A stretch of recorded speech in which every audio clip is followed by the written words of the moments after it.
Hey guys, Matt here with Reaper Tactical. I just want to come on here and talk a few minutes about my TTI Combat, my Canik. It is clear for the record. Just want to give a few of my own opinions about it.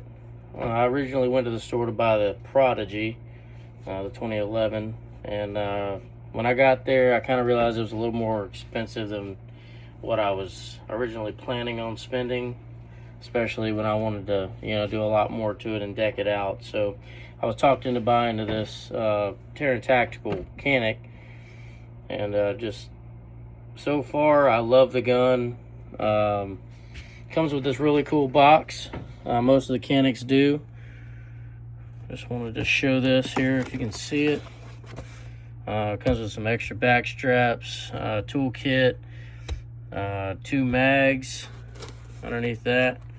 You got a holster, cleaning brush, a little punch to punch out the pin to swap out the back straps. It's got a cool challenge coin, and it also does come with a recoil spring that's actually a lot lighter than the one that comes in the gun. So I did already swap that out, and I can talk about that in a minute. So that's the box. It's pretty well made. I don't know if it's like a, it's very similar to a Pelican case, so, but it's extremely nice. It's one thing with my other Canik that I realized when I first bought that one is that most of the Caniks come with a pretty cool box and a lot of accessories, compared to like a Glock, which I love Glock. I'm not knocking them at all. But anyway, back to this. Again, if you want to just take a look at this,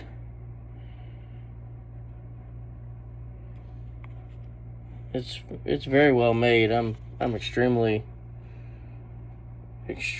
pleased with this firearm. This does have a comp on the front. Canik's first ever comp. It works really well. It is very flat shooting as well. I did end up putting the Holosun 507 on this gun. It's got extreme slide serrations. They're pretty aggressive, so it makes it real easy to grab a hold of it and rack it back, as well as the slide release. It's got some pretty aggressive cuts in it as well. It is ambidextrous, so left or right-handed shooters can drop the slide very easily.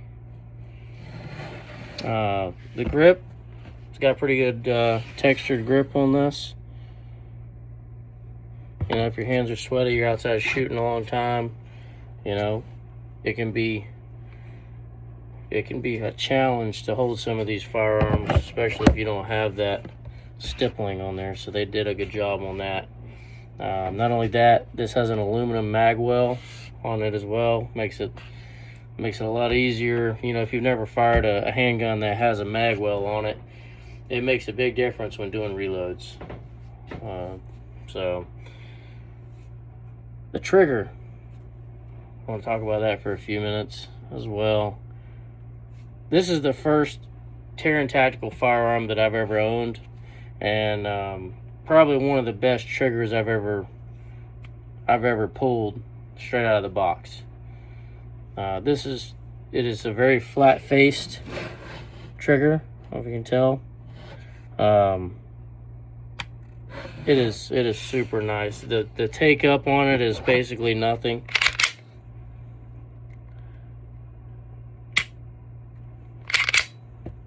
Reset.